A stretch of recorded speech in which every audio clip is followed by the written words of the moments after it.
লাশ পাওয়া গেছে, তাড়াতাড়ি আসেন। হ্যালো, ওকে আসতাছি।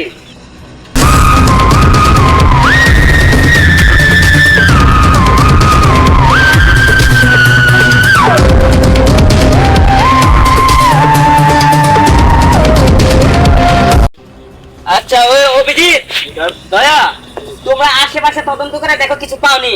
আর তুমি দেখো ডক্টর সালুকে, তুমি দেখো যে কিভাবে মারা গিয়েছে।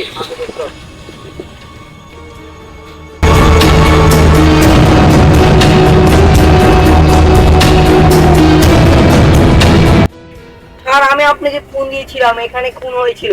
ঠিক আছে স্যার। চলো চলো, তোমাকে প্রথমে হ্যাঁ স্যার, যে ফোন দিতে থাকতে ওনাকে পাওয়া গেছে স্যার। আচ্ছা তুমি কি কিছু কিছু দেখছিলে যে মানে কোনটা কি করেছে? না না না, আমি কিছু দেখিনি। তুমি এখানে মানে আসার সময় কি দেখছো, কি রাস্তা কি জায়গায় আমি ছিল? যাইতেছিলাম, তারপরে দেখি রাস্তা কে আসছিল। স্যার তোমাকে তো গুলি করে হত্যা করেছে, নাকি গুলি করে হত্যা করা করেছে? জি স্যার।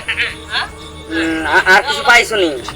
স্যার আর তো কিছু পাইলাম না, খালি দেখলাম একটা গুলির ইয়ে আছে। আচ্ছা, গুলির ছাপ।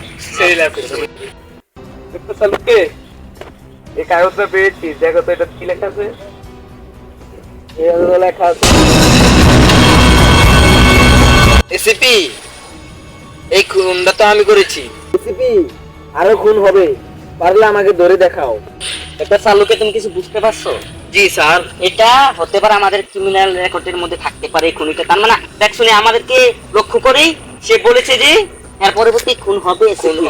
তার মানে আচ্ছা ডাক্তার সালুকে, আপনি কি আপনি কিছু আশেপাশে পাইছেন, কিছু পাওয়া গেছে? জি স্যার, একটা ফিঙ্গারপ্রিন্ট পাইছি। আচ্ছা এটা আমরা ফরেনসিক ল্যাবে গিয়ে দেখবো যে যেমনি হোক যে আমাদেরকে যেভাবে ঠেক দিয়েছে, পরবর্তী যে আরেকটা লাশ পাই অনেক বড় সমস্যা হবে। তুমি যেভাবে হোক কি কি পাওয়া যায় তা অতি দ্রুত তুমি বাইক। আচ্ছা স্যার। হ্যালো সো গাইস, এই পার্টটা কেমন লেগেছে সকলেই বলবেন।